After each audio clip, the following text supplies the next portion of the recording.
Jimi Hunt, welcome to my podcast. Thank you. How are you? I am interesting. Yeah. I'm all over the show. How are you really? That's the point. I'm interesting, right? So the answer to your question right there is, oh yeah, good thanks, Dom. I'm like, no, I'm interesting. What does that mean?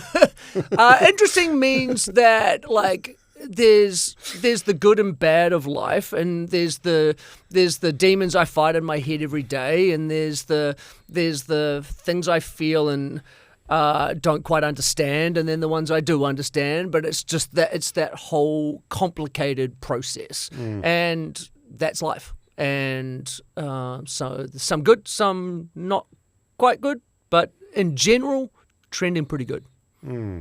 So more, if there was a good bad column, more good. Yeah, than bad. there's more good. There's more good than bad. But I like the inquisition, which you should do between friends, of how are you really, right? There's a big difference between how are you and how are you. How really? are you is, all good. Yeah. Exactly. Well, I've heard you talk about brutal honesty and the 1 to 100 scale. Mm-hmm. So if you apply that lens to yourself, where would you be like today, right now? Yeah, I mean, anything above 51 is good, I guess. Yeah. So what you're referring to in my last book, I call the mental health continuum. Runs from 0 to 100. I split it up into 5 different areas, and then I split those areas into emotional states. Right. So 0 to 20 is severe discomfort. 20 to 40, discomfort. 40 to 60, okay. We've got 60 to 80 is like good growth, and then 80 to 100 is contentment. And so when most people are, 9 out of 10, 8 out of 10, mine's a little more subjective than that. And so today I would probably be in the 65-ish range, which is a range where everything's better than okay, everything's solid, everything's good, but there's a whole bunch of things that I'm really sort of contemplating and working on. I'm not sitting in a state of just contentment. That sounds like that's a good result, I think. Oh no, it's a decent place to be. Yeah, so I think most people are probably trudging through life sort of in the 40 to 60. Well, yeah, that's actually in the 20 to 40, right? In what I call discomfort, right? So discomfort is a state where life is hard. Everything is just takes that bit of a fight and is a bit of annoying, and it's man, I just wish everything was just a little more chill, right? That's that 20 to 40 range. And then 0 to 20 is the state of severe discomfort, and that is a state that you cannot subsist in. You can't live there forever because it is a severe discomfort. And so most people do just enough to get out of that and live in that 20 to 40. Oh, I'm uncomfortable, but it's fine, I'll get by. And so we separated at the start of last year, and she is the deepest love I've ever had. And it was a very hard process separating from her. We'd lived 8 years in Mexico, and so I had to leave our home and come back here because I wanted to be back home. And then back here trying to restructure my life. And last year, I said very, very, very, very tough for me. And there were months last year, a couple of months in particular, that I was suicidal every day. Every single day I did not want to be here. And one of the interesting things with that, compared to being suicidal now versus 15, 18 years ago, was the tools that I'd learned this time around. And so I was never in any danger of taking my life, even though I was suicidal, because I was having these suicidal ideations. I was thinking about it all of the time. And there were a couple of things that allowed me to be able to move through that. Number one was that every single day I had a phone call with my best friend, Rachel. Every single day. And she checked in on me every day. And even that makes me emotional because such a beautiful, beautiful person to do that. Number 2 is knowing that this shall pass. Like, this is a temporary state that I will end up moving through. But number 3, and I think it's the most interesting, and it ties back to what I just said before about Sasha and Taryn, was that one of what I call the cornerstones of good mental fitness is the ability to observe your thoughts. And the ability to observe your thoughts as a state is best learned through the process of meditation. Most people think that meditation is about quieting your mind and like clearing your thoughts, when in reality what it really is the ability to observe them without judgment. And so when I was in this state of deep sadness and not wanting to be here anymore, I was able to use this practice to separate my consciousness from my body and observe the thoughts, the feelings, and the beliefs that I was having during this time. And that separation, that detachment from that, allows me to be able to see that I am not my thoughts. I am not my feelings. I am not the state. That is just a state that my body is currently in. And with that ability to observe allowed me to really put perspective on it and allow me to then start moving through that. Yeah, it's still very alarming when you have those thoughts, though, eh? Because if you have those thoughts, you could just have like one weak moment and you make an irreversible decision. Yes and no.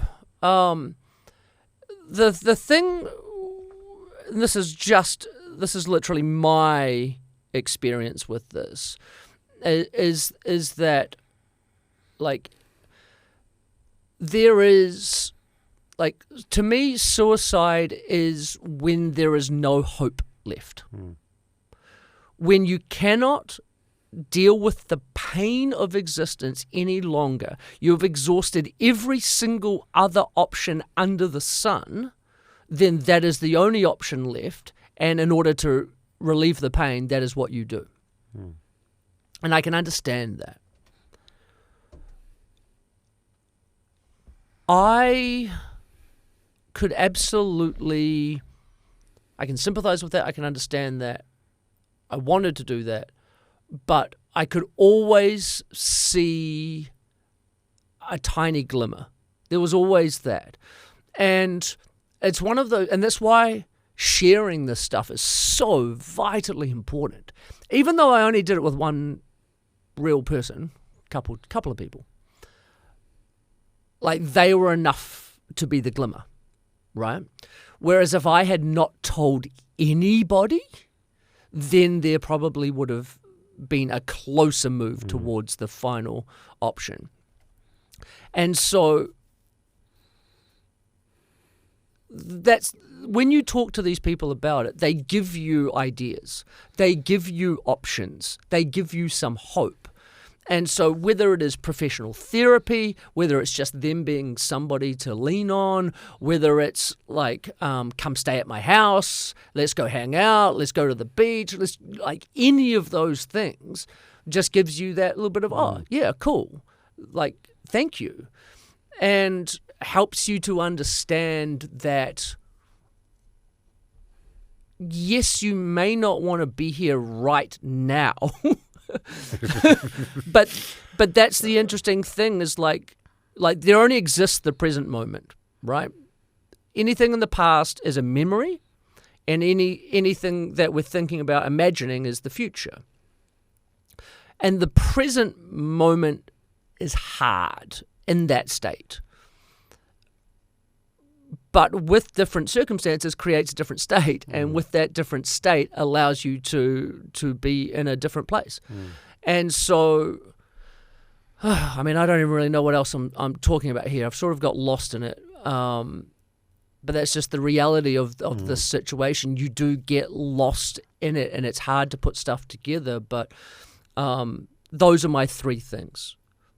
the ability to share your story is really, really, really important, to have someone to do that. And that's connection, that's community, that's people. The ability to observe your thoughts is a key component that is,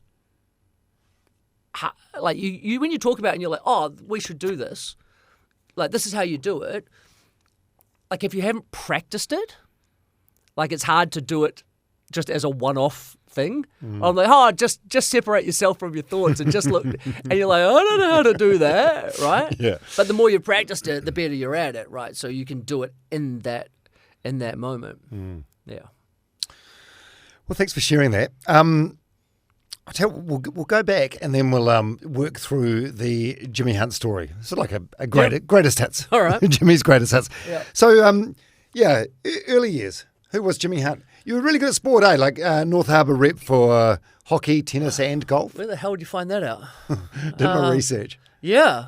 I played hockey, tennis and golf for North Harbour. Yeah. So what were you like? What were you like as a young fella? You happy? Larrikin? Yeah. Like a larrikin who loves sport. And I was very good at those things. Hockey I only did for a short time, but made the North Harbour team. Just, it was a weird thing. But Bragger. Golf I started playing when I was 8, and I was down on basically a scratch handicap at 13, and I can still play good golf because of that. Tennis I was very good, played rep, all that sort of stuff, and burned out of that tennis system, was very good, and then like went overseas to play some matches and realised, oh, actually I'm quite shit. I'm North Harbour good. Yeah. Even New Zealand good, right? Just doesn't equate to much, and so that kind of shattered who I was. Because, you know, like, people here were like, you could win Wimbledon. You could. And you're like, you fucking can't. like, it's nice people saying nice things to you, but you can't. Yeah, it's right? a big fish, small pond scenario. Yeah, and this sort of thing is that, like, it's sort of a pervasive thing, and I'm not going to jump ahead too far since you are going through it this way. Pervasive thing throughout my life is that I have never been good enough. Ever. No matter what I won, no matter what I achieved, it was never enough. For you? For me. And I sat down one Christmas, and we're just talking, like, after lunch or whatever, and I said to my parents, just so you know, you fucked me up. And my parents are absolutely wonderful. They are just beautiful humans, and they were like, what? And I was like, you told me I could be anything. You told me I could win the Masters. You could tell me I could win Wimbledon. And the reality was, I couldn't. And so, attached with later diagnoses and everything, like, the point is that, like, I never feel like what I have done is enough. Like, it's never good enough. And so I've spent, since then until now, trying to make it okay for whatever I'm doing, even if it's not much, and taking that pressure off of myself, because that's hard to live with. Yeah, why did you never think you were good enough? Was it a perfectionism complex, or? Yeah, it turns out it's a symptom of ADHD as well. Okay. But yeah, it's perfectionism. It's expectations. It's wanting to please people. Wanting external validation. It's 100% external validation of, like, you know, people will like you if you do these things. But they might not like you if you just sit in a room with them. But if you've got this and this and this and this, then they'll be like, oh my God, you're amazing. Is there, jumping ahead a little bit, is there still elements of that in you now with the awesome things that you do? Yes and no. So, like, throughout my adult life, yes, absolutely. If I did these big cool things, people would like me, hopefully. Now, like, I have a real understanding of what drives me. I mean, like, over the last 15 years, I've probably done more introspection than most people around. And trying to understand myself and how I work and how I work best. And, one of my core values is freedom, right? So the ability to just go and do. One of my sort of, if you asked me, which you haven't, but if you asked me, what is your favorite thing in the world? I would say the unknown. Like, the unknown just lights me up. The known bores me to tears.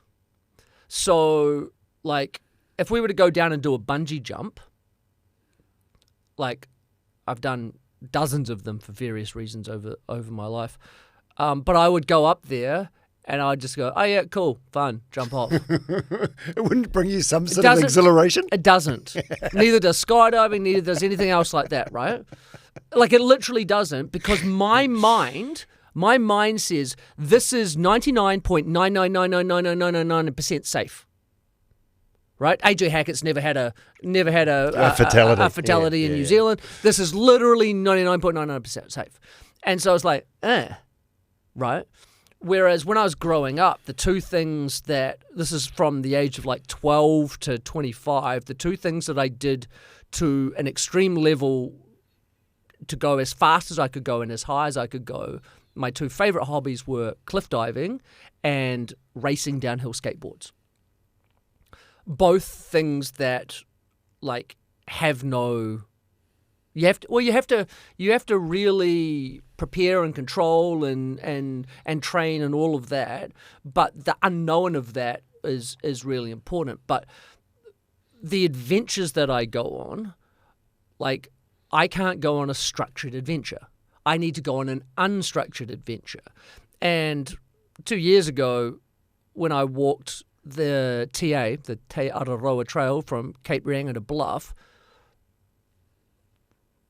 it's different. There was some aspects of that I really needed, and I did that for a good reason. But in terms of adventure, it was boring because you follow a trail.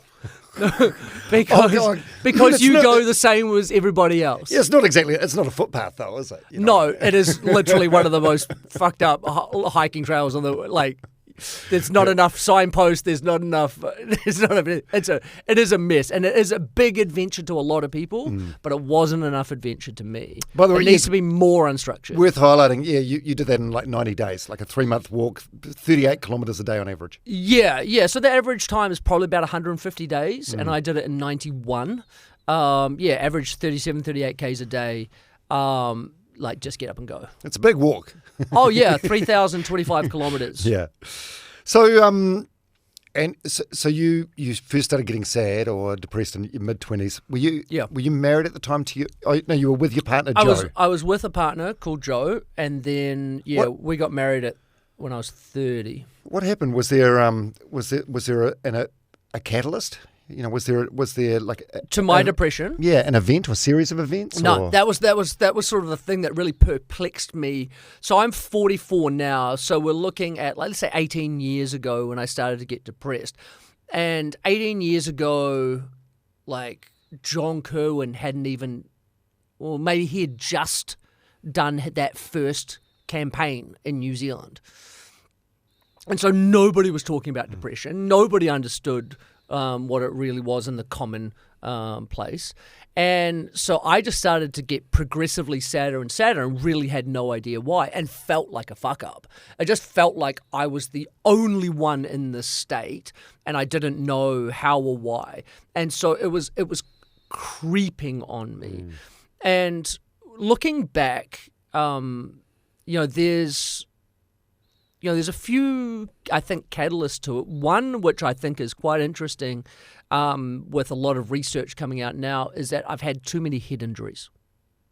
So I ended up with, I think, about 21 concussions between the ages of like 13 and 25. And doing what? Doing dumb shit. Skateboarding down down those the activities that you were cliff diving. I was in the just pre-Jackass phase, and we were doing that sort of dumb stuff, and then Jackass came out, and we were like, oh yeah, let's make this even crazier. And so yeah, I just did dumb stuff, but I ended up, it's no different to if I'd played rugby, and ended up with lots of concussions from rugby or whatever. But head injuries play a major part in depression and anxiety and things like that. So I think that was a contributing factor. And then like a real just not understand, like this, like the amount of podcasts and books and everything about self-development now is phenomenal for someone looking to guide themselves through their 20s. But when you and I were in our 20s, we had nothing. Like nothing. We never read a book about this stuff. We never listened to anything about this stuff. We just had to kind of figure it out. And I really didn't. And I didn't understand who I was, why I was acting this way, why I was doing these things. And it just got a progressive spiral downwards until like, and it's kind of like a snowball, right? It just got faster and faster and faster and faster. And I really didn't know why at the time. How long were you living like that for? A few years. But again, like it sort of blurs because like it was like I was good, and then I was okay, and then I was bad, and then I was shit. But it was like this weird sort of continuum down. And then you'd have good days in between, and you'd be like, oh, and you put on a brave face and all that sort of stuff. Yeah, were you quite good at wearing a mask? Oh yeah, of course. Like everybody is, and like. When you talked about Taryn before, and you're like, oh, she was always so bubbly. She was always, we are. Like, and it's not even just we as in people who have had depression, anxiety, anything like that. It's everybody. You put on a mask when you come here. This is not the real you that I am talking to. This is podcaster Dom, right? And if we went and sat at your home, you'd be a different Dom. If you were slightly drunk, you'd be a different Dom. Like we put on these different masks, and then we only reveal them to people as we go, if we choose to.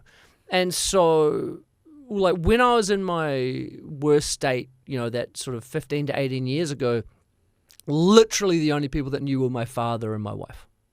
That's it. Yeah, I heard. You'd call your dad, and you didn't even want to play golf on the weekends. No, with him. You'd stay in bed, and your wife, you'd have a shower, and your wife would find you like in the shower, like bawling your eyes out, like 30 minutes an hour later. Yeah, absolutely. Yeah, that's an awful way to be living your life for that extended period of time. Yeah, and it really was like that shower thing.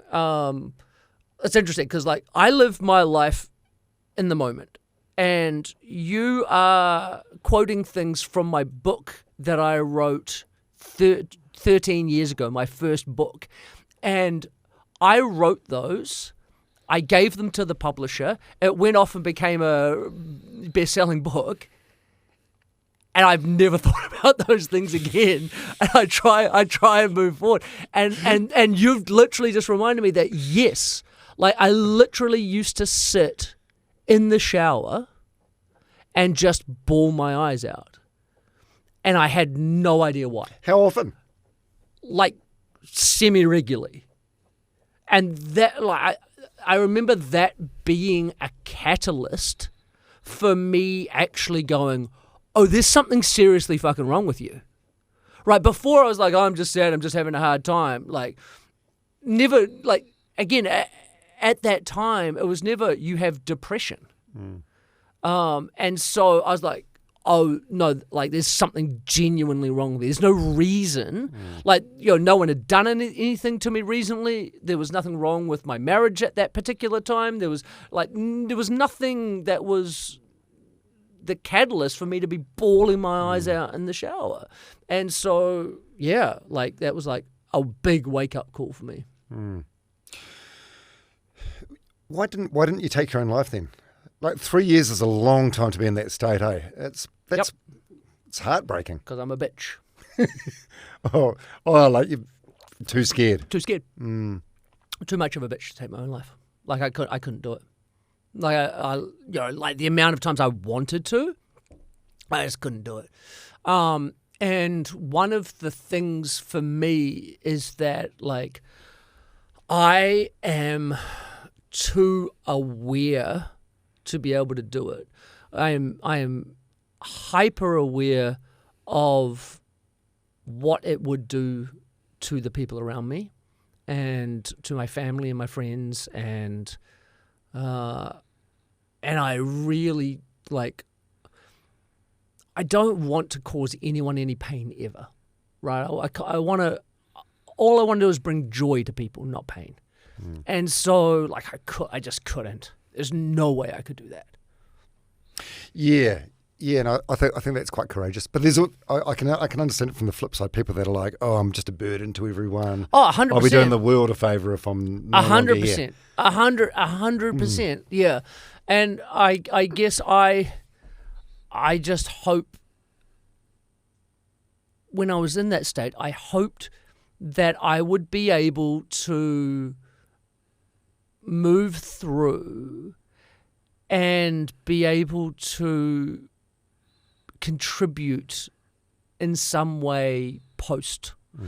And I think that's one of the really sort of interesting things is I ended up after that, when I started doing my stuff and I started telling people about my story and everything, which again was novel at the time. There weren't many people talking about it. And so so many people resonated with simply me just sharing, and it sort of snowballed up in me just being able to really find some purpose in what I was going through. And no matter what that was, even to this day, it has allowed me to see I don't think everything happens for a reason, but I think everything happens for a lesson. And so no matter what we're going through, I think it has this beautiful ability to be able to help us and help other people around us. Well, I mean, yeah, you really have turned lemons into lemonade, haven't you? It's going through that 3-year ghastly battle. It sort of changed the trajectory of your life. Oh, 100%. Yeah. Do you think that's the biggest adversity you've gone through in your life? I mean, I guess so. I mean, I try not to compare my traumas. You don't rank them? You don't have a top 10? No, I don't really have a top 10. But there's definitely a list of 10. Yeah. And so... Well, it's a perk of getting to your 40s, eh? You're going to have to go through some adversity. Yeah, and this is sort of something that everyone really needs to understand is that nobody gets out of this life without going through a whole bunch of shit. So there's a couple of pieces that. One, we should be giving everybody as many tools as humanly possible to be able to deal with that shit. And then 2, we should be able to share these stories as much as possible because I love saying this to people, you are not fucking special.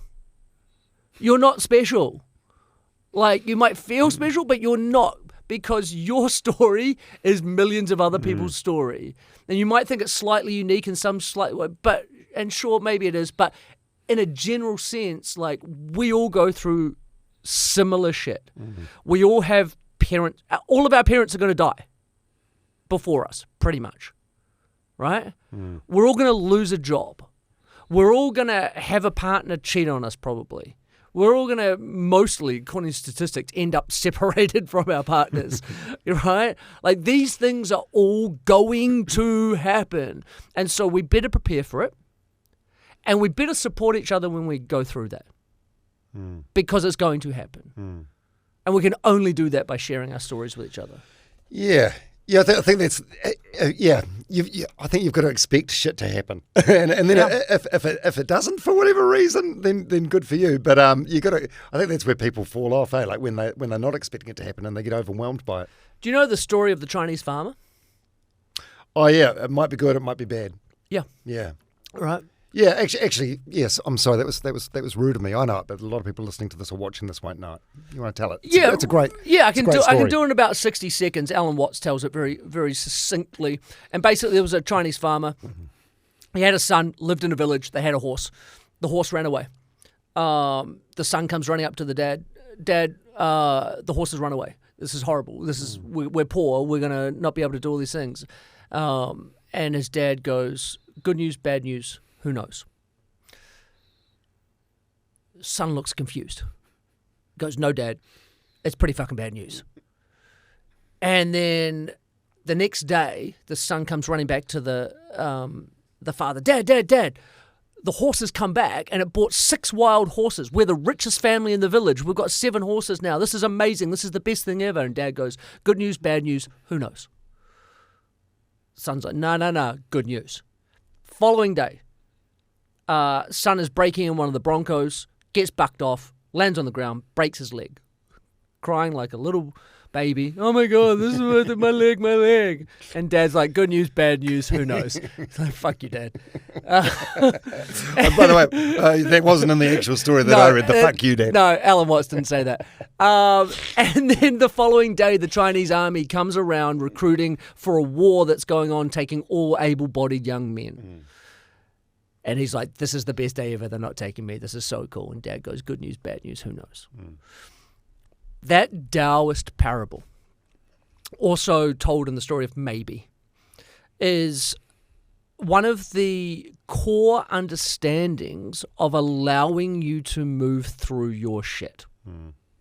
So if you read that first book, it reads like a fucking Shortland Street narrative of my ex-wife. I have been married twice. You're bringing the average up. Yeah, I know. She basically left me, then found out about 6 weeks later she'd been sleeping with a friend of ours for about 9 months. Then Was this during your depression bout? This is so when I finally succumbed to the understanding that I was really not in a good way and there was something wrong with me, I went and saw 5 different psychologists and they were all shit. And they didn't help me. And then my dad found me this one last dude and I went to him and he was brilliant. A guy called Dr. John McEwen. And within an hour, he kind of explained me to me and then said, just do these things. And I was like, okay. And I walked out of there with hope, with understanding. And I was like, holy shit, this is going to be better. And then 7 days later, my wife left me.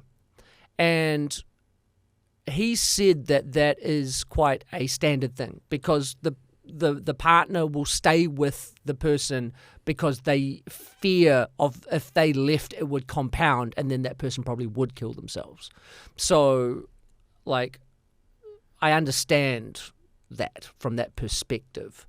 And then a few weeks later, we found out she was pregnant. We had to figure out whose it was. Not mine. And so, like, that broke me. Fuck.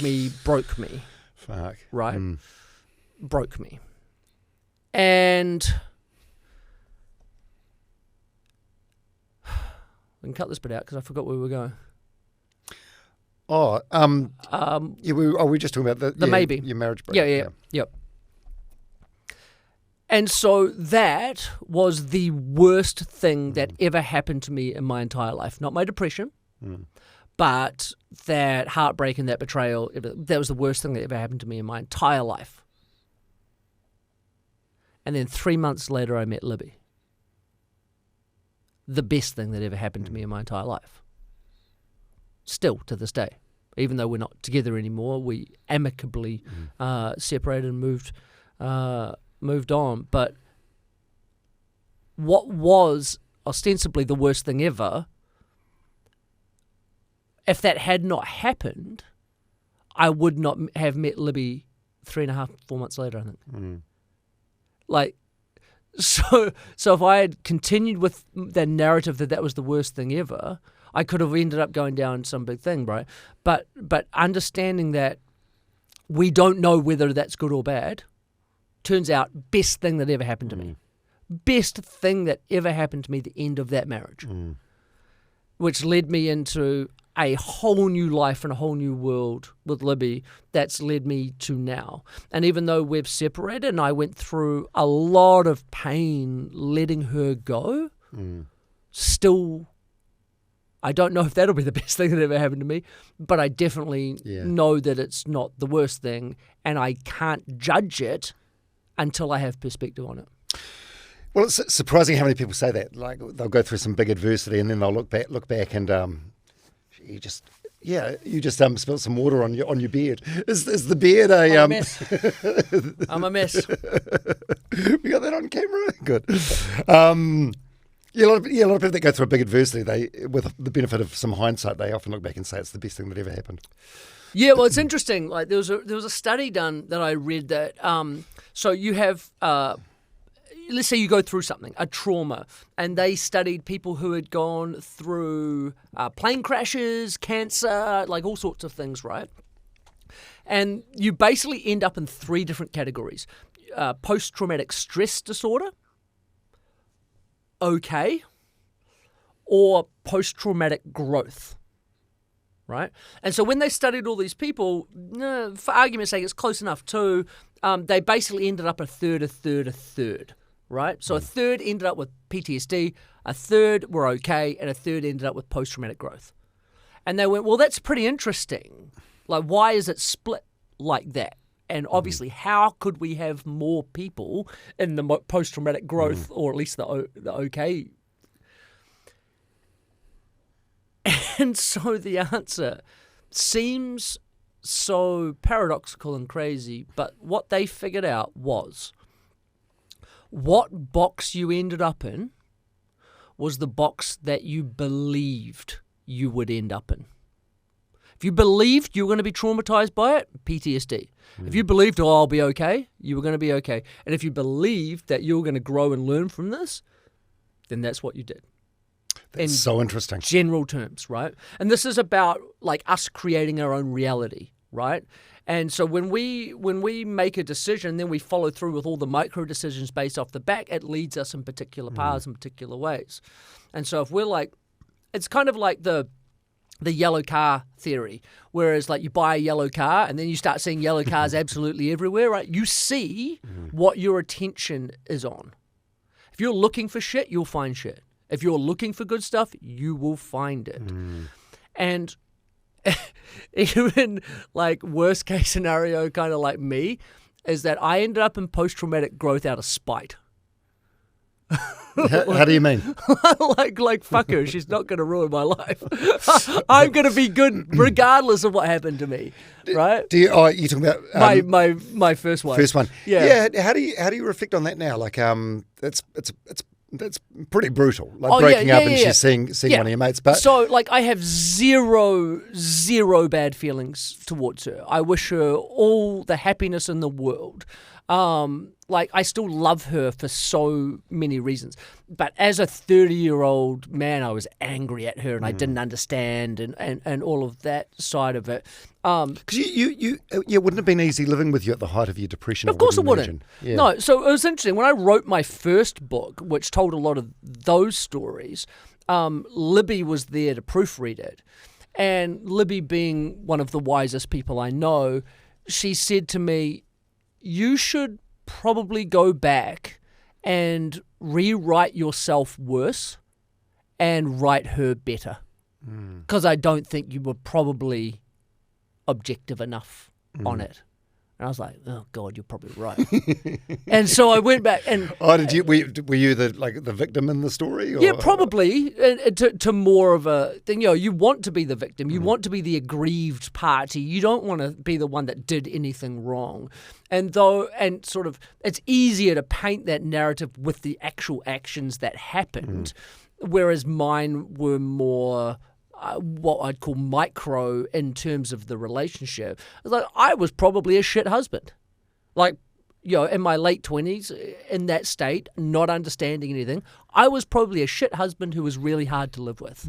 And so I don't agree with cheating in any thing like that. Like, it's just a moral thing that I don't like.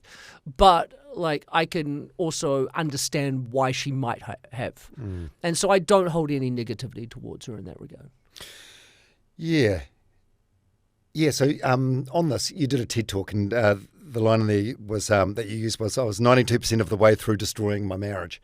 So Yeah, you're taking, you're giving her 8% of the blame, or what? Yeah. Well, no, well, yeah, mate, is that what I said in my TED Talk? Awesome. Yeah. I don't remember what I had for lunch yesterday, so... that's you. To me, that says you're owning it. Yeah, you're saying it's... So that TED Talk was a few years after that, and I think definitely at that stage, I was probably 92% of the way through ruining my marriage. Not consciously, obviously. I didn't want to ruin my marriage, but I was ruining my marriage through the inability to be able to look after myself. Yeah, I'm pleased there's still like a friendship there now. No, I haven't seen her. Oh, there isn't? No, I've literally not heard or seen her since she rang me and told me she was pregnant. Oh, no, because there's we'll get onto the Waikato River on a Lilo challenge, but you made a documentary about that, and she was in the documentary. Yeah, the production crew went and saw her. I assumed everything was good because it was like the caption on the documentary is like Jimmy's ex-wife. Yeah, so I thought it was friendly. Oh no. Well, it was nice of her to take part in the doco. Like, research can only get you so far. Yeah, literally. I was worried about it. I didn't know what she was going to say or what was going to happen. And I know she was very kind. I thought she was very warm in the doco. She was, and the production crew were really lovely, and they said I didn't see it before the documentary came out. But yeah. Okay, yeah. So so you got out of that bout of depression, the 3 years. Yeah. You made it through the other side, and that's when you started doing epic shit with your life. Yeah, I mean, I was doing some cool shit before, but not on a scale that you're about to say yes. Yeah. So paddling down the Waikato River on a Lilo, 425 kilometres, and that's sort of like a tipping point, I guess, in the Jimi Hunt story, right? That's absolutely. Yeah. There's a massive tipping point. So that tipping point came before the end of my marriage. So it came, I can't remember exactly, but maybe it was May in a year, and I was in this really bad place, and I realized that there was one thing that always made me happy, one thing that would always help drive me forward, and that was going on adventures. And so I decided that my tomorrow had to be different than my today because my today sucked. And so I sat down, and as I do, I came up with a random idea. And the idea was to swim an $8 pool float, a Lilo, from Taupo to Port Waikato, the entire length of the Waikato River. And I turned to Joe and said, I think I'm going to Lilo the Waikato. And she's like, how long is that? How far? And I was like, I don't know. And so I Googled it and went, oh, fuck, 425 kilometres. That's quite a long way. And I was like, all right. And so Facebook was a useful platform back in the day. So I went to my Facebook post and posted, I'm going to Lilo the Waikato. And a lot of people wrote a whole bunch of comments. You're an idiot. You're going to die. Legend. And then this guy, whose name is Guy, said, when are you going to do it? And I was like, well, it's May. I'm fat and overweight and unfit, and it's cold, so February. And he's like, cool, what date in February? I was like, I looked up the first Saturday in February, it was like the 7th or something, and I said, 7th of February. He's like, cool, I'll be there to see you off. And I was like, fuck. Okay, now I have to do it. Like, I've made it public. I've said I'm going to do it. This guy's now made me make a date for it. And so here it is. And so the thing about having a goal like that and an adventure like that is when you make a big plan, then in order to actually have this come to fruition, you have to start breaking it down. So you got to start training, you got to start eating better, you got to start doing all of these things, you'll start planning. in order to make this a reality. And so every day that I woke up, like say 8 months later, I was like, this is what I have to do. And so what can I do today to help make that a thing? And so for the next 8 months, I just woke up every day going, okay, well, what am I doing today to do this stupid adventure that means nothing? Mm. Oh, you like getting physically fit, you mean? Yeah, anything I could do, whether it's, physically fit or just eating better or planning, I didn't do much of that, but mainly physical fitness was about getting fit for it. And you went through 26 Lilos? No, don't think so. You did that research? I don't think it was 26. I think it might have been like 13 or 14 or something like that. Right. A lot. They were shit. Yeah, well, $10 $10 at the warehouse. Yeah, they leaked. What were the yes, that was like 2 weeks. 2 weeks on the Waikato River from start to finish. Took me 12 days. 12 days. 12 days. And got massive mainstream news coverage. Yeah. And they made a documentary about it, like you said. Yeah. Yeah. What were the biggest lessons from that experience? Ask for help. That's my simple lesson that came out of all of that. That's what my TED Talk was on. That was at that time in our culture in New Zealand. John Kerwin had started this, depression is a thing. And then I really just wanted to drive through this ask for help thing. Because it wasn't until I asked for help that I got some. And then it started getting better. Ironic, right? Imagine that. And so, and one of the interesting sort of stories off the back of Ask for Help was, like, when you're in that bad state, like, you're not very good at your business. You don't, I had self-employed, so I wasn't making as much money. I pretty much had no money left. And I couldn't really afford to do this adventure, and I was just trying to figure out and make it work. And 2 main components were going to cost me a bunch of money. One is food, and one is accommodation. And so I came up with a pretty simple plan, which was that I was to ask for help.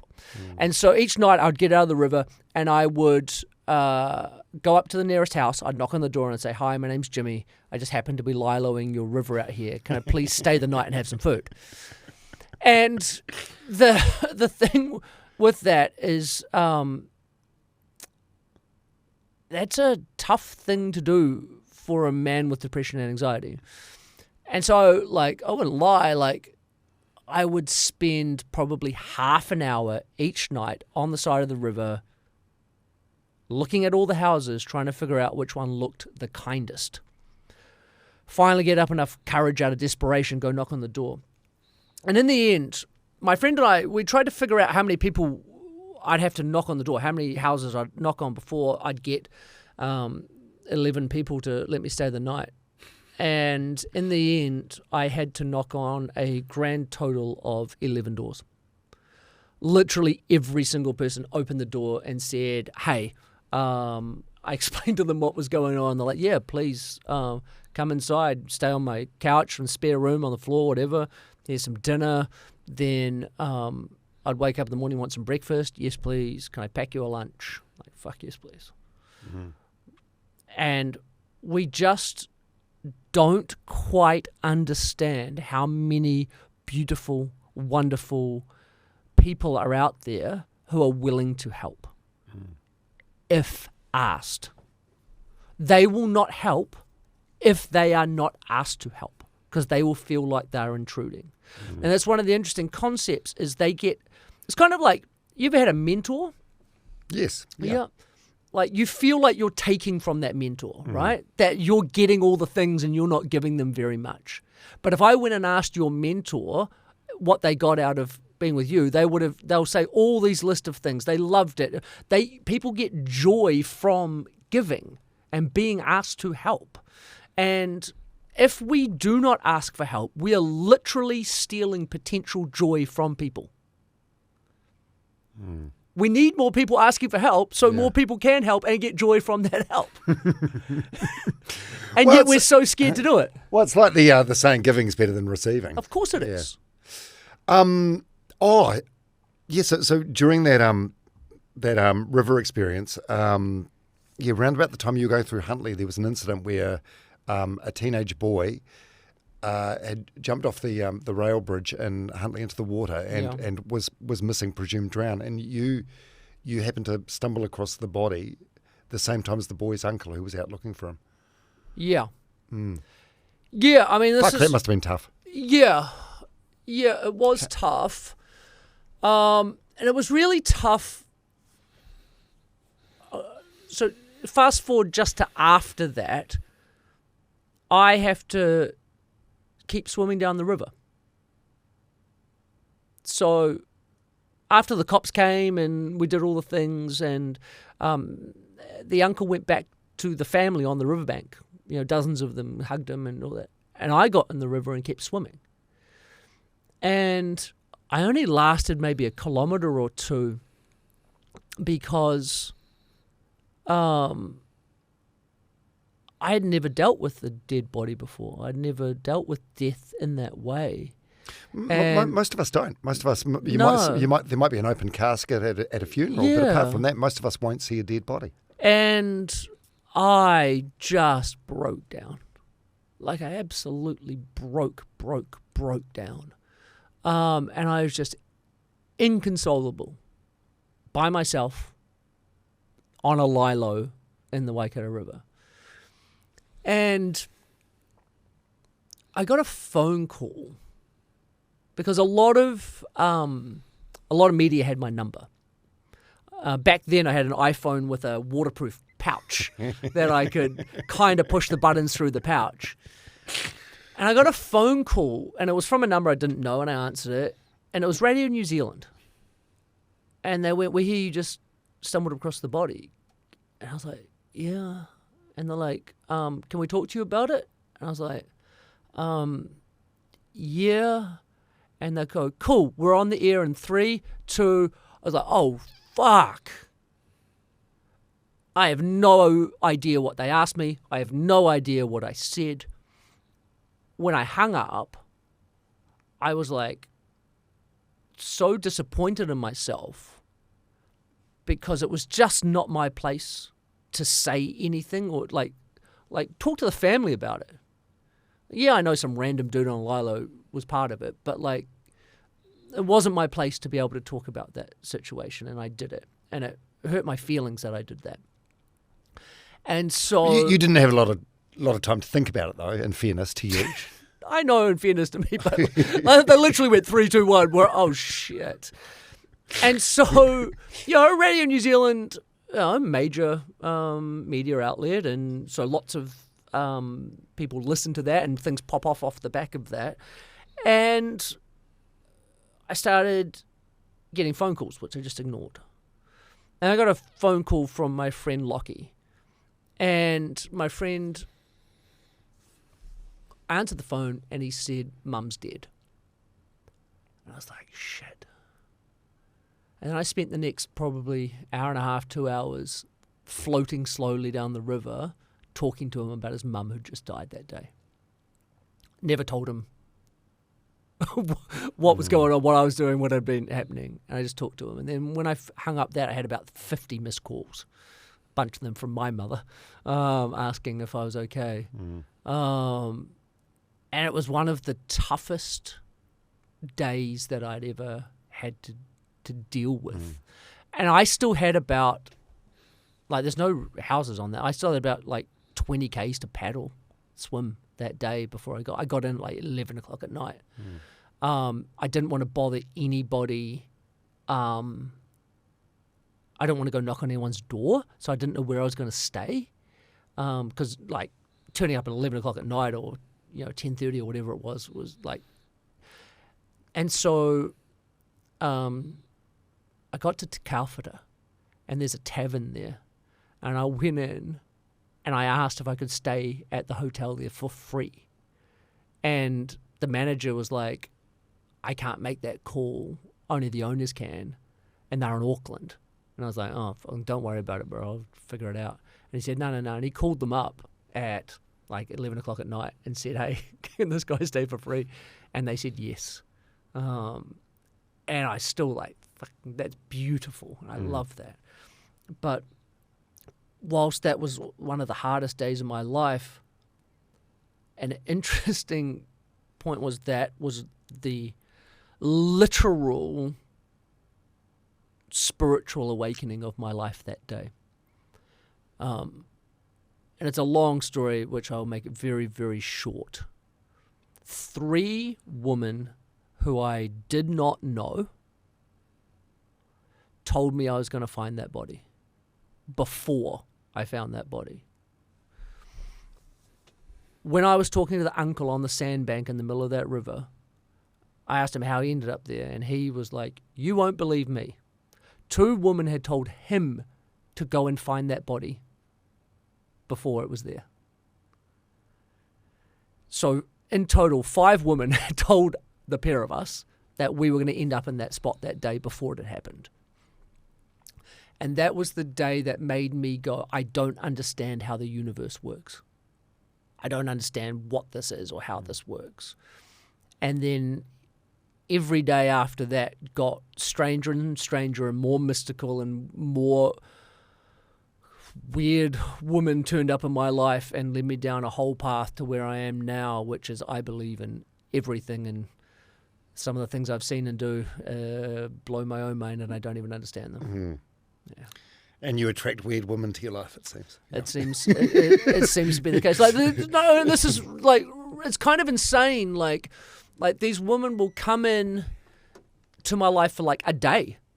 One of them was like a day, came in, sat next to me at the beach in Mexico, and said these things, and I said, oh, this is I had deep discussions, and like, this is what I'm trying to figure out. And she's like, boom. And we sat and meditated, and she did some weird energy thing on me, and then a whole new world opened up to me. And then she left again. Well, I suppose if you're open to these experiences, then that's when they happen. So that's exactly it. I mean, I could do 20 hours on this sort of stuff, but it like I grew up a militant atheist. It's what I can see, what I can understand, what science tells me, and then this world has just got really, really strange. And the more I connect to it, the easier my life is, the more I understand it, and the more beautiful it becomes. Yeah. So after the Waikato thing, that's when you sort of blew up, right? Like public speaking, books. Yeah. So life changed just dramatically. Yeah, like I was literally just going to be a dude who went and liloed the river. And I'd liloed other rivers before that. It wasn't your first rodeo. It wasn't my first rodeo, but just little ones, right? Just for a day sort of thing. I literally did it for me and for nobody else. And I had no concept that me doing it and sharing my story would become such a thing. Again, it's a real crazy story about how that even happened. You know Matt Chisholm? Yes, yeah. News journalist. Treasure Island host. Then he's written a couple of books. Now he's sort of turned his back on the media, and I think he's in a farm in Central Otago. Yeah, exactly. Yeah, has a good story about depression and everything as well. And so after I had separated from my first wife, there was a wedding, and I drove my car as the wedding car. And so I got to the reception with the bride and groom first, but because it was soon after, they hadn't changed our seating. I was sitting next to my ex-wife, which I didn't want to do. And so because I'm just walking around, I pick her up, I move her down to the other end of the building, and I swap some people out.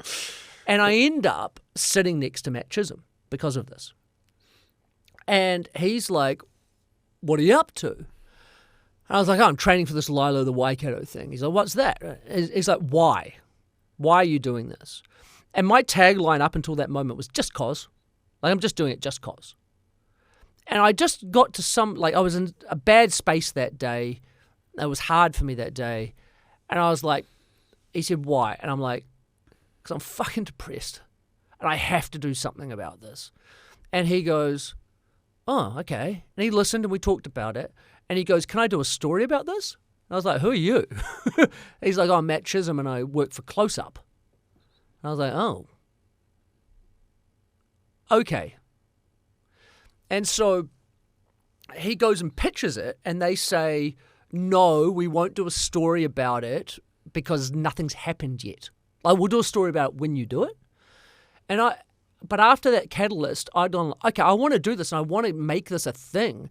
And so he said, look, is there a way that you can do something beforehand that would be story-worthy? And I was like, oh, yeah. I train by swimming my Lilo from Narrowneck Beach to Rangitoto. And he's like, holy shit, that's good. And so they got across the line, they hired a boat, about 500 meters offshore from Narrowneck Beach. I'm caught in the current of the tides whipping through between North Head and Rangitoto. I'm battling myself, and he looks down and he goes, you've never done this before, eh? And I was like, nah, bro. He's like, do you want to ride to Rangitoto? I was like, yes, please. And so they drove me to Rangitoto. And then I jumped out of the boat and swam up to the other side. 2 thumbs up. Get the piece for camera. Yeah. And then that piece on Close-Up was what started the real big snowball of everything. And it was really just a normal dude telling his story with vulnerability that really resonated and amassed a lot of social media following. Then book publishers came and asked me to come and write my memoir, they called it. And then all of these things started happening off the back of that. Yeah, where was Matt at that point? He was he drinking at the wedding? Was he still drinking? Had he? Because he's been very public about his mental health struggles. Yeah, so this was before. This was right. pre anything. Yeah, this was pre anything. I mean, I wouldn't claim anything around it, but like me and him, he came down to the Lilo while I was doing it as well, did another story. And so we had a whole thing over the next couple of years talking about this stuff between us, yeah. And was it after the Lilo that you formed Live More Awesome? Yeah, so when I got out, like I'd created all of this momentum, and then I realized, so I ended up with 25,000 people on a Facebook event page because I didn't have anything for them to follow back in those days, right? And I was like, oh, now this event's finished, I can't even talk to these people anymore. Like, they all just disappeared because, I was like, what was the point in even collecting them there? And I was like, I need an entity in order to, if I'm going to do anything else in this advocacy, I need something. And so I just sat down and came up with the name Live More Awesome because everyone would like to live just a little bit more awesome. Yeah, and was it the waterslide after that? Yeah, so I mean, we did a whole bunch of little things. What are some of the other little things that I may have missed? Oh, like just dumb little things. Like I did New Zealand's biggest water balloon fight, where we had a couple of hundred people throwing thousands of water balloons at each other. Just little fun things like that. But then I did I did a gratitude in schools program. I got a grant for $10,000, and we got 20,000 gratitude journals printed up and put them in schools and stuff like that. But it got to this point where I was really, really adamant that the way that we were talking about mental health was insufficient. Because we talk about mental health in a inherently negative way. So if somebody, if you watch the news or something, quite often they will say somebody was suffering from mental health. You're like, no, they may have been suffering from a mental illness, but they weren't suffering from mental health. Mental health is just a thing. Yeah. Right. That annoys me so much. Yeah, everyone has mental health. Exactly. And so that's when I started realizing that there were two binary options for us. You were either mentally ill or you were mentally well. Those were your two choices for a long, long, long time. And no one wanted to be mentally ill. And so if they weren't mentally ill, if they were mentally ill, they'd just be saying, nah, I'm mentally well. Those were the two boxes. And that's when I really wanted to start talking about my Continuum and my rebrand from mental health to mental fitness. Because we inherently understand what fitness means. Because we all inherently understand physical fitness, and we've been taught it our entire lives. Everyone has some level of physical fitness, right? So if I say, are you fit? you might go yes or you go yeah, no, like where's that line of you're not fit and you are fit, right? Physical fitness is a continuum. You put in small incremental efforts over time, you get physically fitter, and then you get all the benefits of being physically fit. Mental fitness is exactly the same way. Small, incremental activities done over time make you mentally fitter. The more mentally fit you are, the more you're able to deal with what comes along. I have two very scientific words for the top and the bottom of my continuum. And at the bottom is fuckwithable, right? So if you're down the bottom of the mental fitness continuum, you're fuckwithable. Everything fucks with you. Other people fuck with you. The weather fucks with you. Traffic fucks with you. Like everything fucks with you. If you are up high 90s to 100, you are unfuckwithable. It doesn't matter what happens. You're the Chinese farmer. You're just like, that happens? Okay. That doesn't happen? Okay. There's literally nothing that can fuck with you. And so the more effort and the more tools and the more understanding that you get over time and move yourself up that continuum, the more unfuckwithable you become. And the easier, happier, and more peaceful your life is. And so I needed to get that across. That was the point here. I needed to get that across, but nobody would listen. And so I came up with a very simple thing, which was I would manipulate the media to be able to do that by building the world's biggest water slide. Which was fucking great. It was 650 metres? No, 601.98 says Guinness. So it was a world record at the time. Yeah, it is a Guinness World Record. I don't know if anyone's beaten it. Someone probably would have told me if they had. 601.98 metres long. Yeah, and this got even like international news coverage. Like you had like a 9-minute piece on like Good Morning America or something. Yeah, it was the Today Show. The Today Show, right. The competitor to Good Morning America. I had 9 minutes on there. Which is absurd. It's absurd. What is more absurd is that they sent this reporter out called Jenna Wolfe. And Jenna was lovely. And me and her got on like a house on fire. And the thing about the media was like, this wasn't about the water slide. This was about my rebrand to mental fitness. I wanted everyone to understand mental fitness. And so I would do this deal with any media that contacted me from around the world. I will talk to you. If we talk 50% about what I'm doing and 50% about why I'm doing it. And they were all like, yeah, cool. If there's a story behind it, that's kind of even better. And so I would talk about mental fitness and then the water slide. The Today Show are dickheads. They just like, no, we're not talking about, they said, we're going to do it and we are not going to talk about mental health at all. But we will do a whole segment on the water slide. And so that broke my rule. But I was like, okay, because it's such a big opportunity. Jenna came out to where we did it. So it's a long story, very short, but basically a billionaire paid me to take the water slide to his ski slope in New Jersey where we put it down. That's where Guinness came and gave us the record. That's where we did the Today Show stuff. And so she came out to this ski resort a day early, and we just got on like a house on fire. 7 of those 9 minutes we talked about mental fitness. The truck was in her ear the entire time going, shut up, get it back to the slide, go back to the slide. And she, because she believed in what I was doing so much, she stayed with me and talked mental health on prime time American television. Why were they so anti it? Because even this is, so that was like just because it's not a fun morning topic. Yeah, 2015. Yeah. And even though I'm not talking about depression, suicide, anxiety, anything like that, I'm talking about mental fitness. That's the whole idea of the rebrand, right? That we want to be understanding, like, it's just like fitness. It's all it is. It's just like fitness. And here are the things we can do to get fitter in this way. Like, I'm not talking about the negative, dark, deep stuff. I'm talking about these are the things that make us better. And they just didn't understand that. But she did. And so we ended up, doing that in a really good way.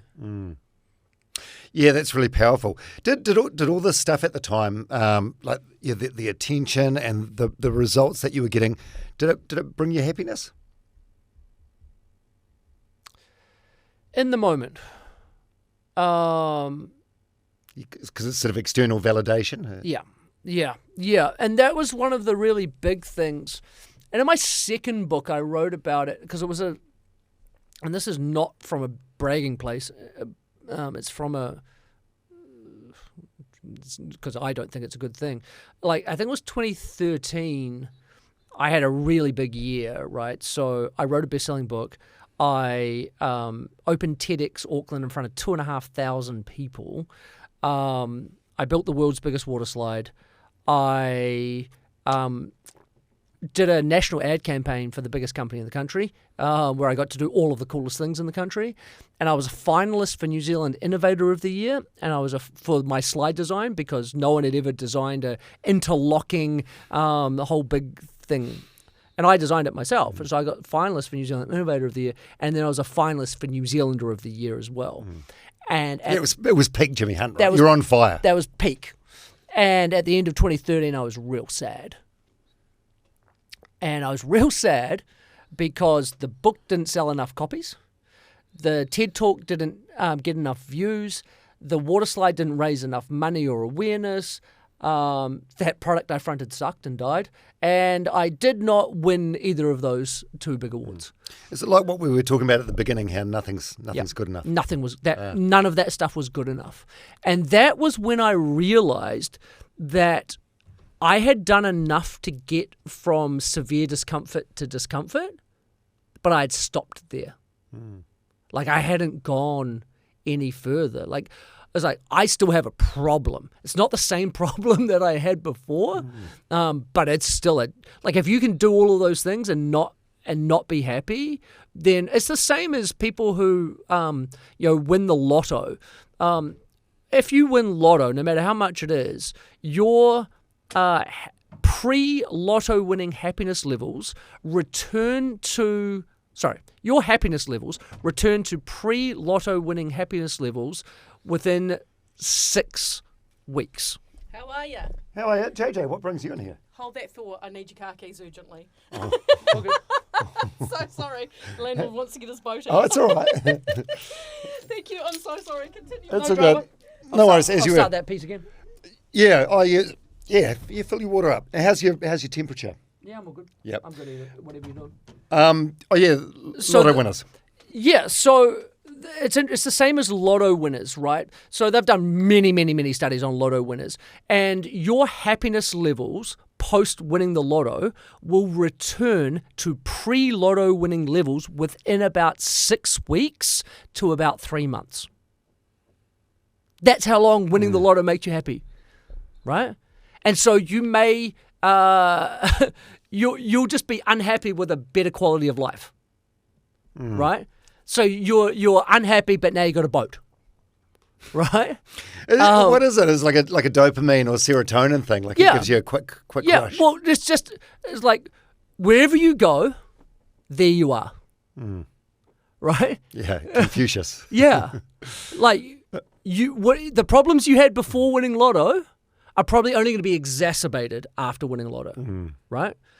No matter what you do, like the problems I had at the end of 2012 were the same problems I had at the end of 2013, even though I'd just done all of those things, right? Doing those things solves nothing, solves nothing. And so that was when I realized, I really have to do some work within. More work going inwards. Yeah. Yeah, I was pretty much the same. Like, I accumulated as many material possessions as what I could, and it's only when you reach the top of that mountain you realize, it's not what I thought it was going to be. And that's quite alarming when you accumulate all the things that you think are going to make you happy and it doesn't work. Yeah. Well, I mean, when you look at like Robin Williams or Kate Spade or these are people at the top of the game who killed themselves. Yeah. And Jim Carrey said, "I wish everyone could be a multi-millionaire so that they realize it's the answer to nothing." Yeah, that's true. Yeah, Yeah, money can't buy you happiness. I think there's like a base level, but the base level's a lot lower than what people think. Yeah, it is. so the base level was about 2015. Harvard came up with the idea that $75,000 per year. So let's say that's $100,000 US per year now. Is the level that is peak happiness. So every dollar that you earn up to $100,000 US a year makes you happier because it improves the quality of your life. And then every dollar over that, well, there's a level that sort of plateaus out for quite a while, but then lots of money can actually bring it down because suddenly like the stress is so much more. Gold diggers or people trying to take your money, becomes so much more of a thing. And, as Biggie said, more money, more problems. Right? And so, that was a Harvard happiness study that showed that. Yeah. So why TA? Why did you do that walk? The Te Araroa Trail, which is the length of New Zealand. That Yeah, and that didn't get sort of much mainstream media attention. Did you sort of press release it? Is it just that the media's sort of changed? I can tell you exactly why. Or was that something you did more for you than... Yeah, so I was meditating on a beach in Mexico and the voices in my head said, you need to go walk the length of New Zealand. And I said, I can't afford that. It takes 3 months and costs a bunch of money. And they said, yes, you can. And then about 2 weeks later, I got a job for $30,000. And they went, there you go. And so I was like, all right. And then so about 3 months later, I just started walking. And basically, to answer your question about, yes, it was for me. There were lots of things that I needed to learn. One of the more interesting things is that because I went very fast, I'm just a fast walker. I have a hiking group in Mexico where we hike in the jungle 3 times a week. So I'm fit, I'm fast, and I basically would scare the hell out of walkers. Why, with your briskness? You wonder why, right? So we're walking in the middle of nowhere. I'm coming up behind them. I'm like, hi, coming, passing, hi, hi, hi, hi. 95% of people walking on the TA by themselves are wearing headphones. Disconnected from everything around them, but most importantly, disconnected from themselves. They're literally distracting their brain from being alone with itself. I had 91 days I did without headphones, without any stimulus, where I just was with myself. And it's a really interesting thing. And it's basically just a very, very long walking meditation where you observe your thoughts. And the question is, how long do you have to observe them before they dissipate? Until there's nothing left to think. How long? Was 90 days enough? Not really. But there were definitely patches in there where it got very quiet. But what's interesting is when you observe the initial thoughts for long enough, they're usually the inane bullshit. And when you've let that inane bullshit just dissipate over time, then the quality of your thoughts starts getting better. And so over that period of time, I learned a lot about myself, and it was a really interesting way. And so the public part of my walk, which was interesting, my theme was connection with the self, connection with the land, and connection with each other. I have a keynote talk that I give. It's called "Connection is the Cure." The cure to what? Cure to pretty much everything. If we can connect with ourselves, the land, and others, it solves pretty much all of our problems. And so by walking by myself, without headphones, I was able to connect with myself. By being on the TA, literally one of the most beautiful trails in the entire world, I was able to connect with this beautiful country in a way that I've never been able to, because you go places where you cannot drive, right? And then connect with others is one of the core components to us living happy and healthy lives. And I got to do that each night wherever I was staying. And so I had this sort of call to action around connection and getting people to connect in these ways. And why wasn't it as successful as all the other things I did? So the waterslide had 2 documentaries about it. The first one on the Travel Channel had 20 million views in the first month, I think it was. We generated tens of $millions of media coverage. Like, it was a whole big thing. Lilo was very successful in New Zealand. This was nothing. And I knew this was going to be nothing. And you know why it was nothing? Because it's not remarkable. This is one of my favorite lessons. And it's not a mental health lesson. It's a business lesson. It's about marketing. It's from Seth Godin, who is like the king. I've got one of his books, Purple Cow. Yep. He's the king of marketing. And he says, if you want somebody to be successful, it has to be remarkable. And to take that to the core of the word, it is to remark about. And so if I asked you, like we had a chat before this podcast, and if I said to you, when was the last time you went out for dinner? You know? When was the last time you went out for dinner? Yeah, last weekend. Yep. Was it good? Yeah, it was nice. Yep. Was it remarkable? No. No. You haven't been going around telling me about it. You haven't told anyone else about it, right? No. So it's just good. Yeah. Right? So it can't be good. It can't be great. It has to be remarkable, right? People have to actually talk about it. And because my background is in branding, if I had swum the Waikato River, that would have been a more impressive physical feat. I swam it floating on a Lilo, right?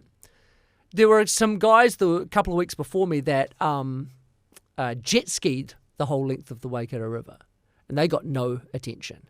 Swimming it would have got less attention than Liloing it. I did it dressed in a captain's hat, a dress shirt with a bow tie. And it was a fucking Lilo. It's remarkable. People, have you heard about that dude that's Liloing? It's ridiculous. The world's biggest waterslide is remarkable. You want to talk about that. Walking the length of New Zealand is not remarkable because thousands of people have done it. And they even made a trail for thousands more to do it.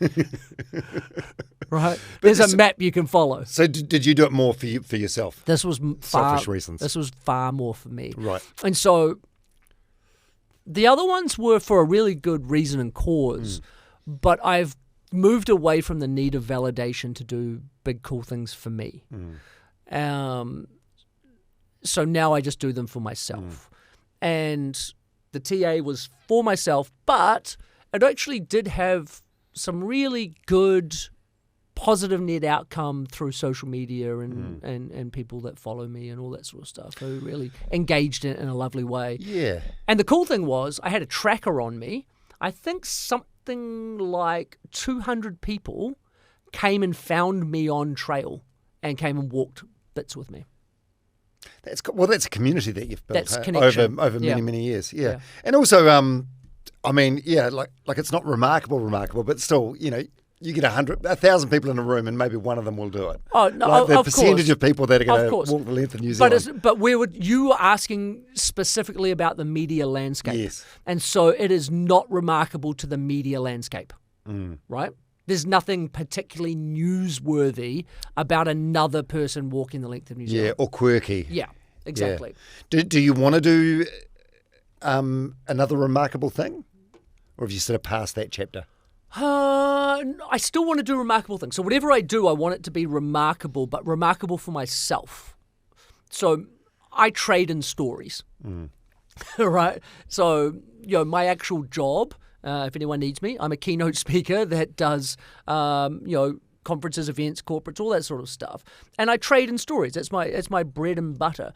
But what I do is I use those stories, metaphors, and analogies to translate high-level neuroscience, esoteric, psychology, positive psych, whatever. I use those stories to translate them. And so having new stories, they're remarkable stories that I get to hide learning information inside. Yeah, I mean, you're a hell of a raconteur. Yeah, out you're and about a doing great things. storyteller. Oh yeah, from the walk, what were the big lessons? What were the key lessons or things you learned about yourself? So I feel like you're probably one of the most introspective people I've ever met. Anyway, Yeah, it's true. Like I spend a lot of time Soul thinking. searching. Yeah, and that was obviously one that drives a lot of introspection. I don't quite know the answer to that thing, but I'm going to tell you a story from day 5 of the walk. The first day 6. The first 4 days are shit. Is that 90 Mile Beach? 90 Mile Beach. Yeah. just grey sand everywhere. It's sand dunes and ocean, and it just extends as far as the eye can see, and it's demoralizing. It's a hard way to start. Then you walk up into Kaitaia, and then the next day is out into I can't remember the name of the ranges there, and I walked out, and this was 2 years ago when we had all of those cyclones that just messed up the country. And I walked through 3 cyclones in the North Island on this. It rained on me 95% of my days in the North Island. That was demoralizing to pretty much everyone around me and was a really good lesson for me to be able to go, I'm actually okay. I'm dealing with this much better than everyone around me, and I think that's a testament to the work that I've done. But I got turned around by these hikers coming back the other way, and the trail was flooded. Like what was supposed to be a little stream was a 2 meter deep, like raging torrent. No passing. Dock, that was Trail A, couldn't get past. Trail B had already been closed by Dock, and the state highway between Kaitaia and South had been closed. There's literally no way through. And so we had to figure out what we wanted to do. And like you wanted to walk, but like TA and Doc were saying everyone should go around to Kerikeri and just skip that whole section, about 45 Ks. A lot of people didn't want to do it. I was like, I got places to be. I'll skip that 45K section. And because I'm cheap, I decided to hitchhike. And Northland's a great place for hitchhiking. And so I go out and I start hitchhiking, and no one's picking me up. I always get picked up real quick. And I just hear these voices in my head say, go to the bakery. And I've come back from Mexico. I could always go a pie. But like I was like, I don't see any bakeries. But this voice in my head just keeps saying, go to the bakery. And then I looked, and like down the highway, there was like a sandwich board. I thought, maybe that actually looks like a bakery. I walk down to the bakery, and I take one step in, and this big Maori guy goes, oi, what's that? And I was like, that's my GPS tracker. Oh, he starts asking me all these questions about that. He goes, oh, we need some of those. I was like, oh, cool. He said, what are you doing? I told him what I was doing. He said, cool. Then you're coming with us. I was like, all right. Oh. And so I took a step back out of the bakery with him and his mate, got in the car, and they were going to Kerikeri. And so we're chatting about mental health, mental fitness, the difference between the way the Western world looks at it and the Indigenous way looks at it. And then we start talking about language and how Indigenous language is a language of the heart and Western language quite often language of the head. And he said, I'll give you an example. He's like, Aroha. He's like, you think it means love. I was like, well, yeah, I do, isn't it? Well, if you know 5 words in Māori, you know, Aroha is kind of one of them, right? And he's like, yeah, but it's not quite right. I was like, oh yeah. And he said, the root of Aroha, you have aro and ha. Aro means to pay attention to something. Ha is the breath of life. So aroha means to pay attention to somebody's utmost being.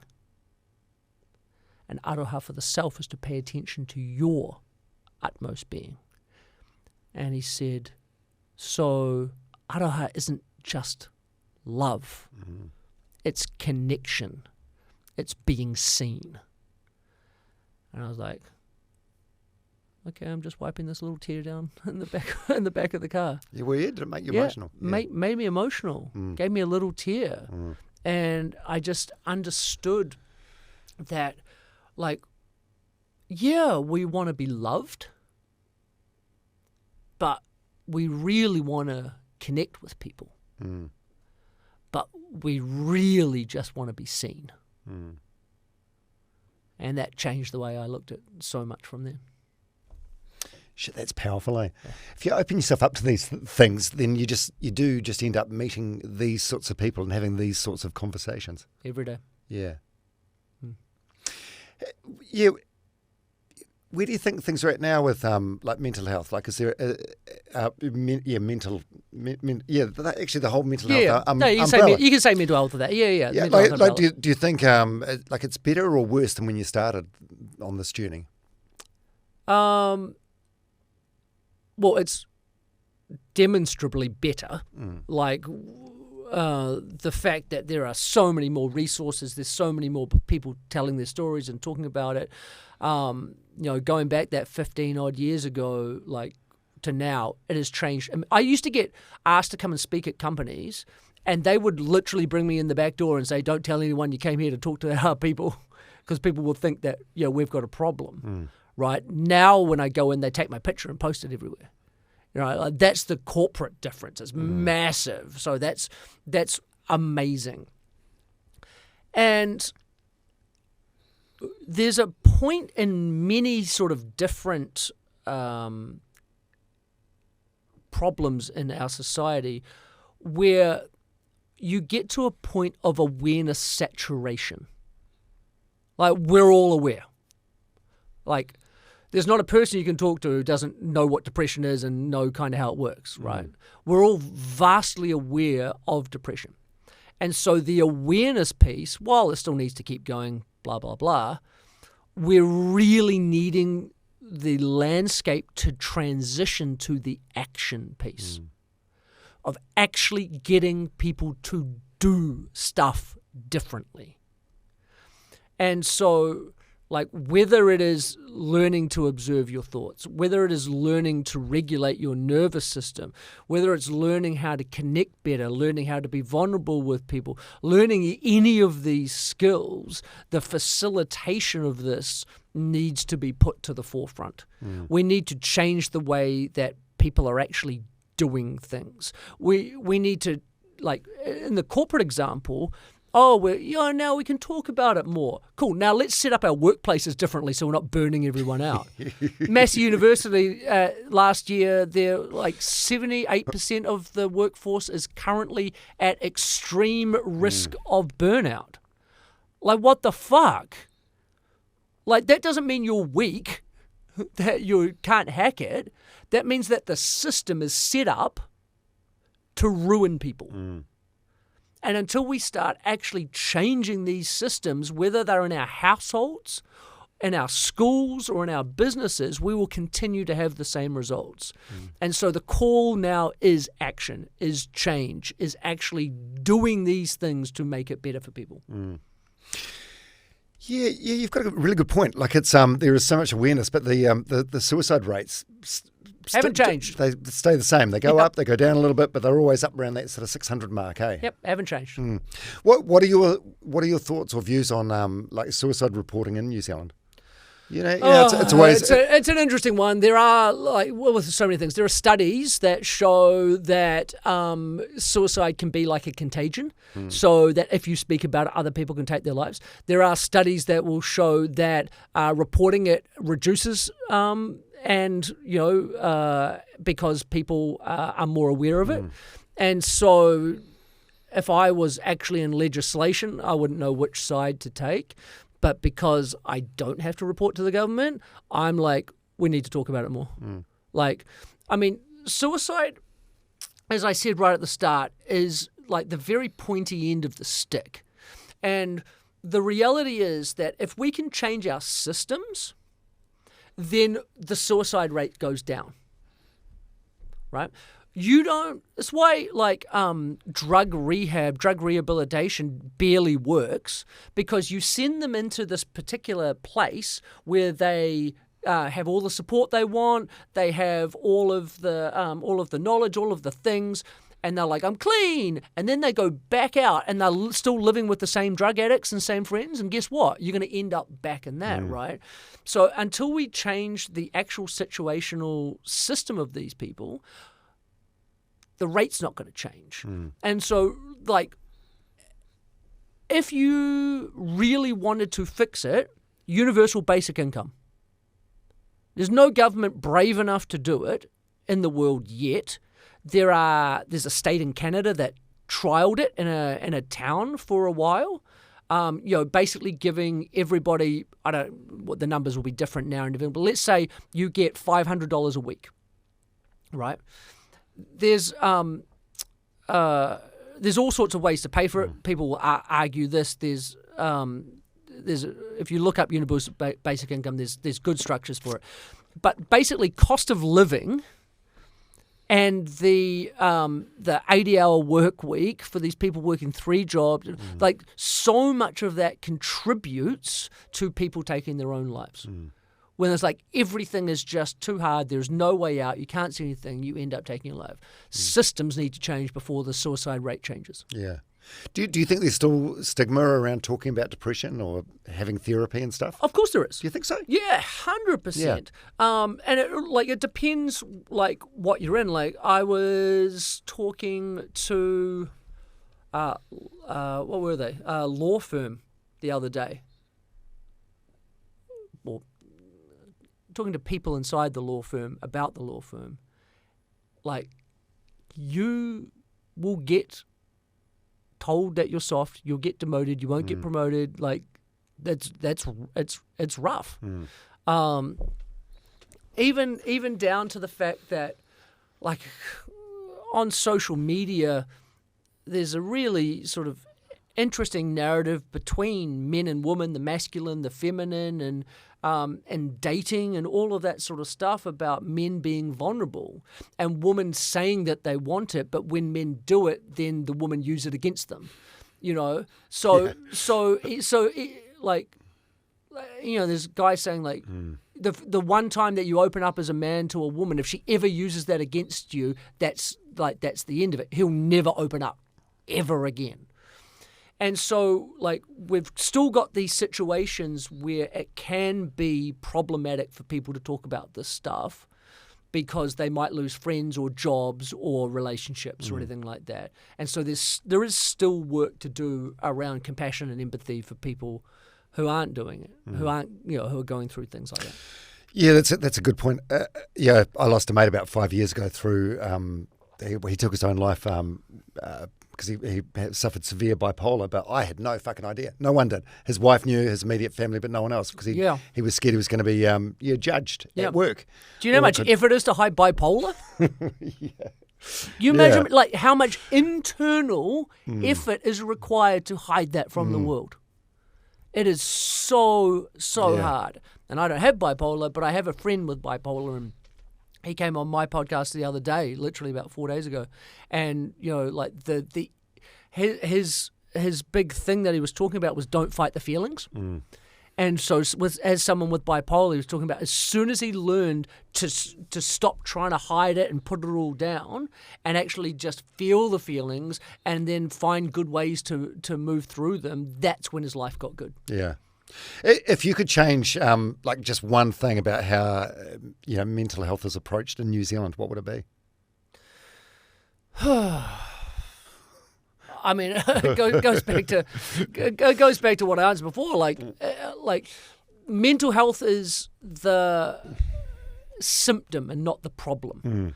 And so, like, if I could change one thing to improve the mental health, it would be legislation. It would be things like anything that legislates towards better cost of living, better ability to just live. Like, you think about people like, oh, back in my day, we didn't have any of this shit. No depression. No one was killing themselves. It's like, yeah. Back in your day, a house cost $5,000, and you only had to work one job, and your wife got to stay home and look after the kids. Like, genuinely, the economics now are horrific for trying to live a quote-unquote normal life. And so until we can legislate that in some way and give incentives to moving a society to be more equitable, to be more just move it just to be more care-based, like to actually look at people and not say they're bad because of this, but like actually come together and connect in a way that improves our GDP. Like I'm not some bleeding heart liberal. Like a economy is better when people are functioning better. Like when I said 78% of people on the verge of burnout, what do you think their productivity is? We have one of the lowest productivity rates in the OECD. You know who's one of the highest productivity rates? France. You know what people say about France? Lazy fuckers. Right? Start late, finish early. They're at the cafes, they're smoking, they're drinking. What the fuck are they doing? You go look at their productivity score in the OECD, it's pretty much the highest. So when they go to work, they actually work and they get stuff done. And then they piss around whenever the rest of the time and have a better way of life. Yeah, they seem to have it the right way around, the French. They definitely like work to live. Yeah. Yeah. What about you? What are your not non-negotiables in your toolkit? I know you're a huge advocate for meditation. Yeah. And so I'm a huge advocate for the ability to observe your thoughts without judgment. And so meditation is the main way that you can learn that skill. There are obviously many mindfulness practices as well that you can do for that. The interesting thing about meditation is that it does not solve any of your problems. Solves nothing. What it does is allows you to view them from a different perspective, understand them, and gain insights that allow you to make better choices. My second cornerstone is the ability to regulate your nervous system. Pretty much most people, like those 78% of people that are burning out, have dysregulated nervous systems. We live in our sympathetic nervous system far too much, in what modern science is called low-level sympathetic nervous system state. So sympathetic nervous system, what people usually refer to as fight or flight. Yeah. And low-level sympathetic nervous system state means that people aren't in that, usually understand when you're in fight or flight, right? But if you're in low level, you might not actually be able to viscerally see and understand that you're in fight or flight. But you're still dumping the three main chemicals that you dump when you're in that state, which is adrenaline, cortisol, and glucose. And these are leading, like when you dump them for long periods of time, it leads to heart disease, cardiovascular disease, everything through to like diabetes, like all of these things come because we're dumping glucose and all of that sort of stuff. And if we stay in that state for too long, then we have problems. Main way to get yourself out of sympathetic into parasympathetic is learning how to breathe properly. I tape my mouth every night, so I get at least 8 hours of nasal breathing. When I walk the TA, I would guess that I spent 98% of that walk, no matter how hard I was going, with my mouth closed, nasal breathing. If you want to know any of this stuff, read Breath by James Nestor. It's the best book on this, easily. Also, a mutual friend of ours, Nigel Beach. It's worth following him on Instagram. Yeah, go follow Nigel. Everyone loves Nigel. Nigel, lots of mates. Nigel, lots of mates. One of my best friends and one of the loveliest humans, and someone I've also learned a lot off. We learn a lot off each other, which is great. And we talked about it earlier, which is something that's Nigel's specialty is hot and cold therapy. So sauna and cold exposure. And the cold exposure being a really, really core component because cold puts you into sympathetic nervous system state in the safest way possible. I've thought about other ways, and I've tried, like, if I want to get you into a fight or flight right now, I've pretty much got to jump over this desk and try and attack you, right? That's really the only way I'm going to get you into that state, right? Not hugely useful, not a safe way to do it, right?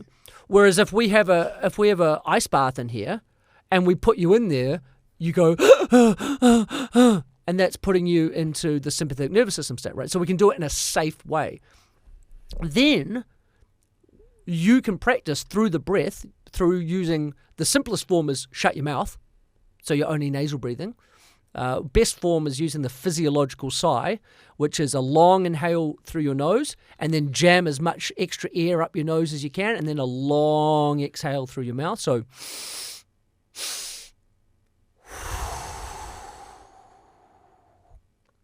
once, twice, 3 times, fastest way to move you into the parasympathetic state.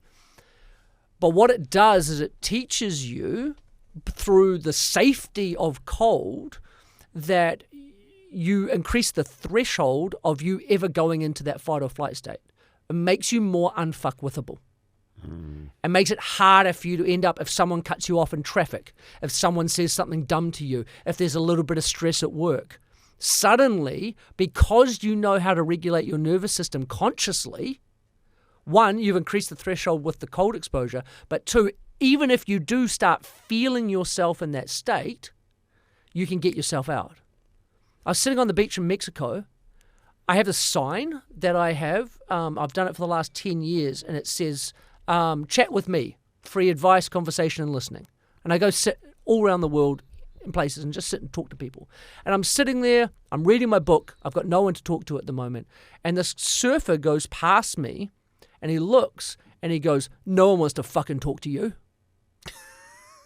And I was like...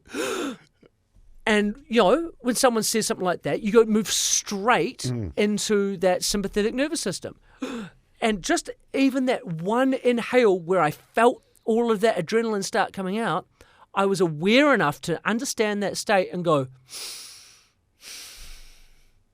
and just started taking a couple of nasal breaths. And he just kept walking. And I looked over at him and I thought, I observed my thoughts, right? My first thought is, fuck you, what a dickhead. That's what I'm thinking. Right? That's what I would have said. Yeah. Like, retaliated. What are you to... Yeah. And 15 years ago, like, I would have got up, I would have said something, he would have said something, and would be each other's noses, you know, and it would have been a thing. I look at him, and I think, how hurt must he be to be saying that to someone who is just sitting on a beach offering free help? Trying to do good. Yeah. How hurt must he be? Yeah. And so I sat there and I sent him love. And I just like, I hope whatever's hurting you dissipates, please. And then I just went back to doing what I was doing. I now use that as a teaching story. Had I not been needing to use it as a teaching story, I would have forgotten about it within a short amount of time and just let that go. Whereas a decade, 15 years ago, that would have haunted me for a week, a month. Just be enraged every time you think about it. I just still would have been enraged about that, right? But with the ability to regulate your nervous system and observe your thoughts, you can move your way through those situations vastly easier. Yeah, I reckon that's one thing my experience with depression probably gave me, like more compassion. Yeah. Like if someone's like that, I'm like, fuck, that person's got some shit going on. Yeah. Whereas in the past, I would have been like, that motherfucker. Yeah. Yeah. 100%. Yeah. What's your inner voice like these days? Is it mostly good? Nah. I fight with my inner voice every single day. See, it's fucked up. So you've done so much work, so much introspection. You've got the toolkit all sorted. You do all the right things, and yet you still have periods where you have suicidal thoughts. Yeah, so the suicidal thoughts were directly about last year and about that time. So I don't have suicidal thoughts at the moment or anything, but like I fight every day trying to not feel like a failure. Like I feel like a failure every single day. Yeah, why? Because I'm twice divorced. Right now I'm living at my parents' house. I get on brilliantly well with my parents. I live downstairs in like an apartment type thing with a view of the mount in Tauranga.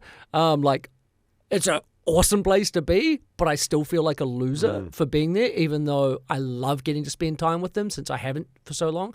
And I'm literally just waiting until my house sells in Mexico, but my brain still says failure. Because I don't have a partner. I feel like a failure because I'm not as wealthy as I thought I would be at this stage because even though like I'm selling a house, I'm going to have money in the bank, like still all of these thoughts, just end up in my head. And like, I know my brain doesn't shut off because of my ADHD. I know that my head injuries do lead to thoughts that I know are not mine, but that's also not unique, right? That's sort of one of the really best parts of that meditation, that observing your thoughts, is understanding that you are not your thoughts. Like your thoughts are just like some crazy electrical impulses that are bouncing around through weird reasons. But when you can separate that, into what scientists call consciousness, other people might call a soul. When your soul looks down and views that, you're like, stop talking shit. Like, I think I'm fat. And I'm not. Right? Like there's just all of these things that consistently run through my brain. And I don't know if my brain is different to anybody else's. I don't know if this is what other people feel like at home. But this goes back to what we're talking about, is that all I can do is tell these stories of this is how I feel. And if you feel the same way, bro, you're not alone. Like, this is the thing, but this is what I do to deal with these thoughts every day. Yeah. And so I have good days. Like, I have a good life. My life is rad. I have good friends. I do cool stuff. Like, my life is awesome. But I still have these thoughts. Well, I think everyone does, eh? Everyone's got shit going on. Yeah. Surely. What are your biggest flaws? Yeah, we've got a while. Sweet.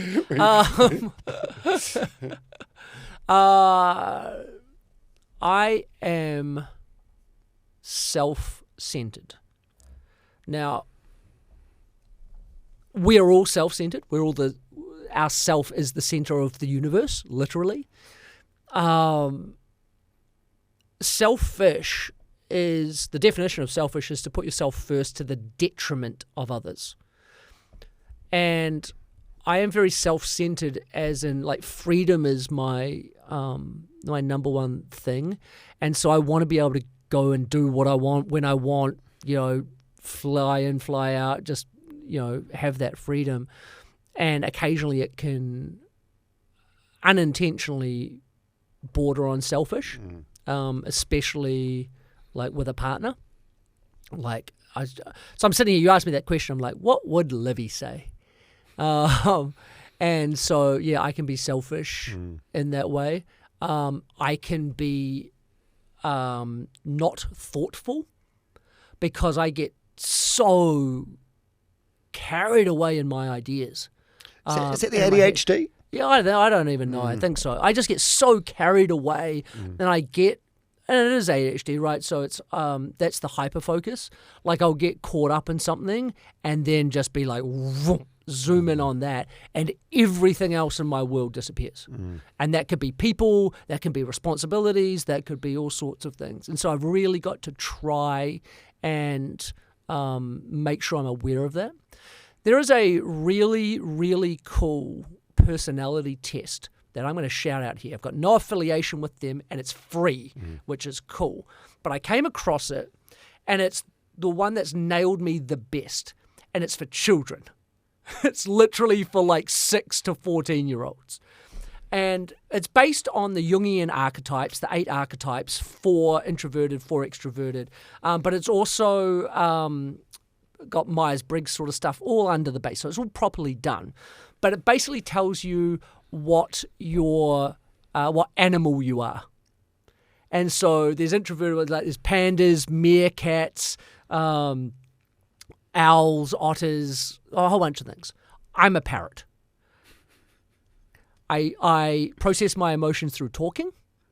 I like freedom. I like to fly around. And it's got all these... Being a parrot's really cool for lots of reasons. But one of the best things, and how it applies to your question directly, is instead of saying the strengths and the weaknesses to a child, they say the strengths and the stretches. What is a stretch for you to do? What is out of your comfort zone? And so those things are a stretch for me. And in my stretches, it's like, you're a fucking mess, you're all over the show. You need to have, it says, stick with wise friends. And it says stick with pandas, meerkats, and beavers.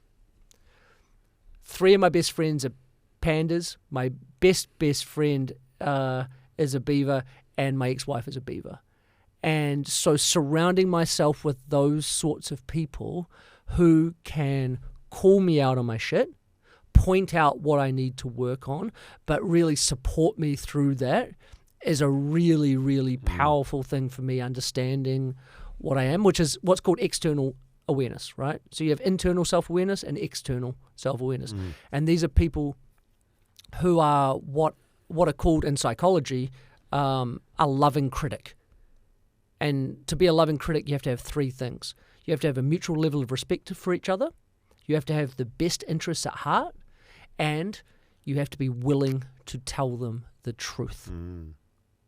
Which, quite often a partner might not be a loving critic because they don't have that third thing. Yeah. They're not willing to tell you the truth for fear of the consequences. And so I'm lucky that I have a few loving critics in my life that can help point out those stretches or weaknesses for me so I can observe them, work on them, and try and be better for it. Yeah.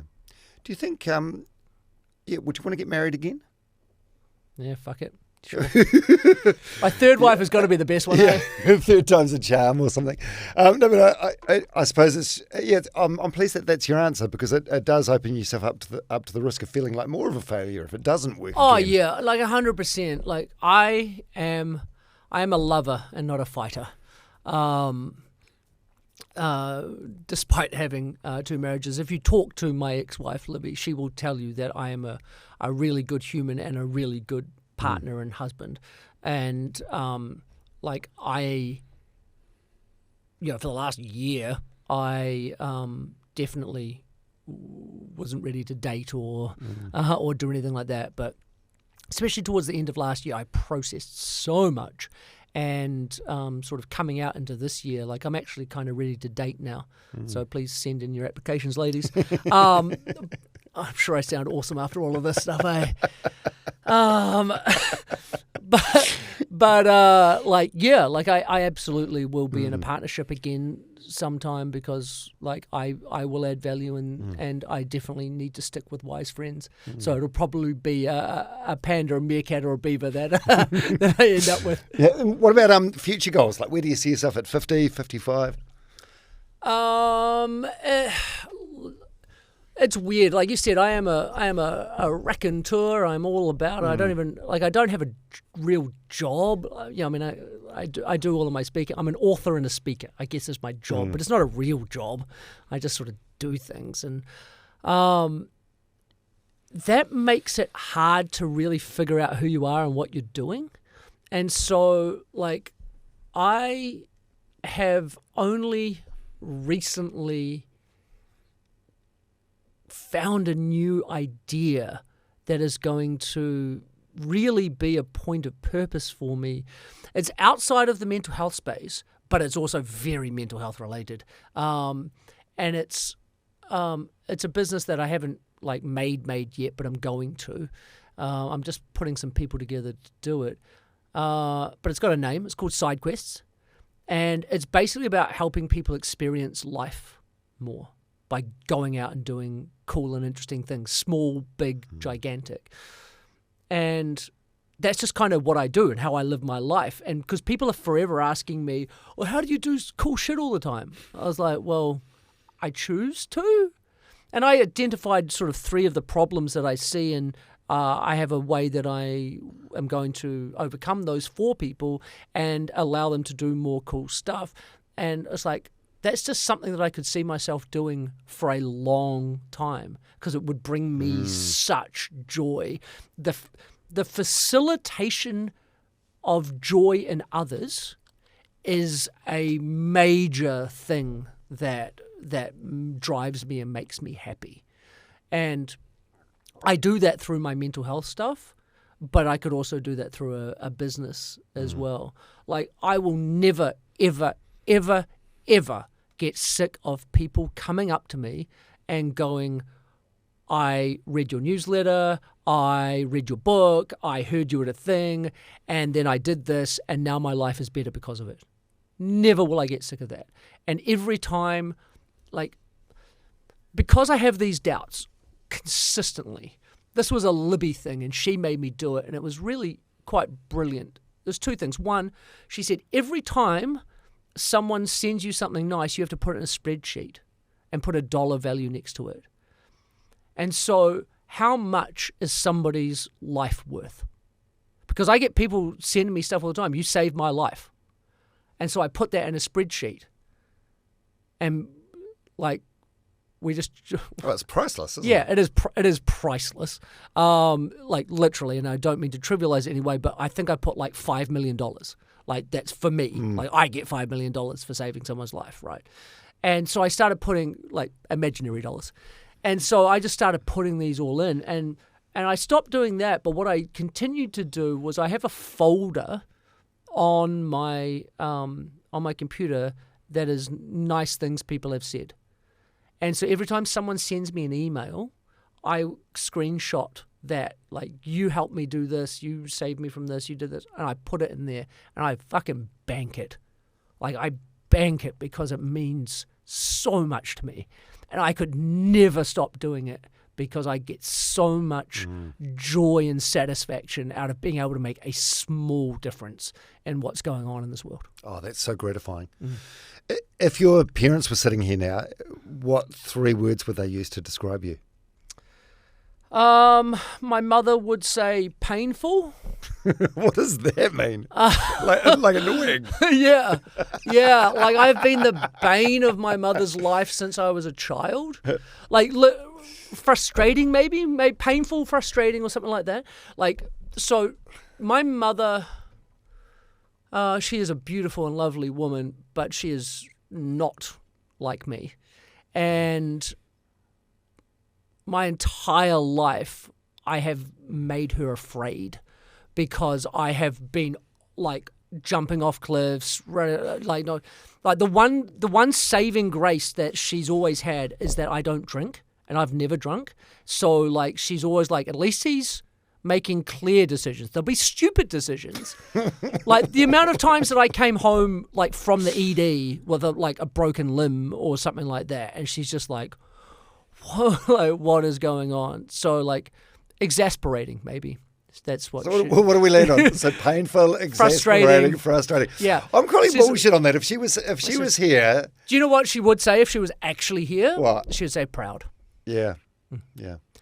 And even that makes me teary, right? Like, she's proud of me because she knows everything that I've been through, right? And so. And by the way, camera, I don't give a fuck that I cry, because everybody should cry more. 1,000%, everybody should cry more. And I'm crying because my mother is proud of me. And she's proud of me because of the ability to have things happen and then navigate my way through that. Some was slow, trudgy navigation, some was easily slipped through, but like, she's proud that I turn up, right? That's the thing. I will always turn up, and I'll figure it out, and I'll get it done. Yeah. What about you? Are you proud of yourself? Oh, that's a harder one, eh? Like, yeah, you'd love to just go, yeah, absolutely, so proud of myself. I look back, and I'm like, I have lived a remarkable life. Like, I've written down a lot of it. I've had 3 documentaries made about it. I've done so much shit. And I forget most of it. Like, I legitimately don't remember half it. Unless I use it as a story. This is head injury stuff too. It's like my memory's a bit screwy. Like, unless I use it in a story and tell it over and over and over and over and over again, I forget it. And people will remind me about stuff all the time. Oh, shit, really? That was great. Like, I just really understand that there is only one life. And this is this main quest, side quest stuff, right? You can choose whatever you want, and none is right and none is wrong. If you want to choose a main quest of meeting someone and having 3 children, and just working so that you can provide for them, and just having this life where you play sport with your mates, or go hang out with if you want to do that, live it. Live all of it and love it and be grateful for it and be proud of it. My ex-wife and I had miscarriages. We wanted to have babies and it didn't work out. And so I'm now 44 and will not have a child. Technically I can, but I've got to a place now where, because it didn't happen, I kind of feel like that's the thing. And my life has now gone in a direction where, even though I'd be a good father, that's not what's in store for me. And so I actually feel a real sense of need to really go and live my life and do as much as I can, but not to an extreme level. Just contribute as a man who is not held back, but has more free time than somebody with a family.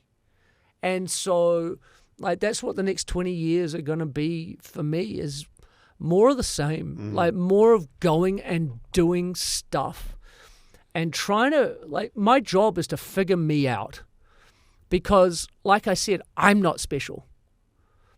And so if I figure me out a little bit, I'm probably helping a whole bunch of other people figure themselves out and shortening the journey for them to that space. And the more amount of journeys I can shorten to epiphanies, the happier I'll be. Yeah. I found an old article from the Bay of Plenty Times in 2017. Okay. And your quote is, "Depression is the best thing that's ever happened to me." Yeah. Yeah. Still agree with that? Yeah, 100%. Again, ikigai, the concept of ikigai. Yes. Yeah, so it's basically the intersection of, I'm trying to remember this right now, what the world needs, what you're good at, what you can be paid for, and what you're passionate about, right? So there's lots of things you can be passionate about the world ain't paying you for. There's lots of things you can be passionate about the world doesn't need, right? And there's lots of things that will pay you, but you're not passionate, and all of that, right? So I am quite lucky that that depression stumbled me into my ikigai. And ikigai translates to reason for waking up in the morning. I work in this space because I am passionate about it, even when it paid me barely anything. But now that I'm pretty good in this space, it pays me, so I can make a living out of it. And the world needs it. And so I am just really grateful, immensely grateful that I've ended up really through no fault of my own in this place. And so I'm just going to keep riding that wave. Yeah. Well, good on you. Hey, thank you so much for coming on the podcast today. This Pleasure. has been great. So many lessons, so many takeaways. I appreciate it, and I can't wait to see what the future brings. Hopefully it's that most of it is spent in that 80 to 100. 100%. That's exactly where I want to live. Yeah. Oh, you're a good man. Thanks so much.